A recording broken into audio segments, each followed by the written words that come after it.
Salve rapaziada, beleza? Tive uma atrás de vídeo pra vocês. Esse vídeo, rapaziada, estamos com um Corolla aqui, ó, 2015. E quando fechava a porta, ele fazia um barulho de ferro com ferro. Plim, plim. Aí, pelo que a gente sempre pega aqui, costuma pegar, geralmente é os parafusinhos da máquina de vidro frouxo, né? Que são esses daqui, ó. Aí fica frouxo e dá uma trepidadinha. Só que pra nossa surpresa, esse aqui foi um pouco diferente. Vou pegar uma lanterna pra mostrar pra vocês.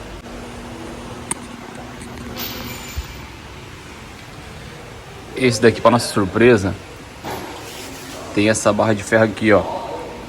Ela fica aqui assim, ó, grudada, e fica lá na dobra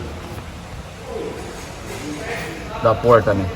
Ó, ela fica prensada lá nas duas dobras, né, da porta. Prensada na dobra da porta aqui também, ó. Olha onde eu tô clareando aqui, ó. E aí tem esse espécie de espuma aqui, ó. Tem essa espécie de espuma pra não vibrar, né? E o que aconteceu aqui, rapaziada? E o que aconteceu aqui, ó, foi que essa dobra aqui, ó, que ficava nessa porta aqui, soltou aqui, ó. Ela apodreceu, o rebite, sei lá, soltou. E aí começou a bater esse lado aqui, blim, blim, blim. E aquele lado lá tava fixo. E aí, para não precisar abrir a porta aqui, ó, você vai ter que soltar aqui, vai ter que desdobrar a porta, né, e soldar ela de novo aqui. E nem lá também, a gente resolveu tirar ela fora. E aí, com o lado, esse lado que tava frouxo, a gente ficou torcendo aqui, ó, até soltar esse arrebite aqui, ó.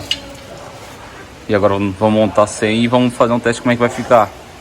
Esse aqui, na verdade, é uma chapa de reforço, né? Mas para não precisar chapear a porta, a gente vai tirar lá fora. E estranho, que eu nunca vi isso acontecer. Primeira vez que eu vejo isso acontecer. Ainda num Corolla novo, né? Perguntei pra ele se ele levou uma batida aqui e dizer que não.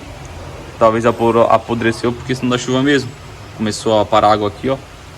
E aí apodreceu. E aí soltou. Então é isso aí. Barulhinho na porta aqui, ó. Dianteira lá do esquerdo, lá do motorista, do Corolla.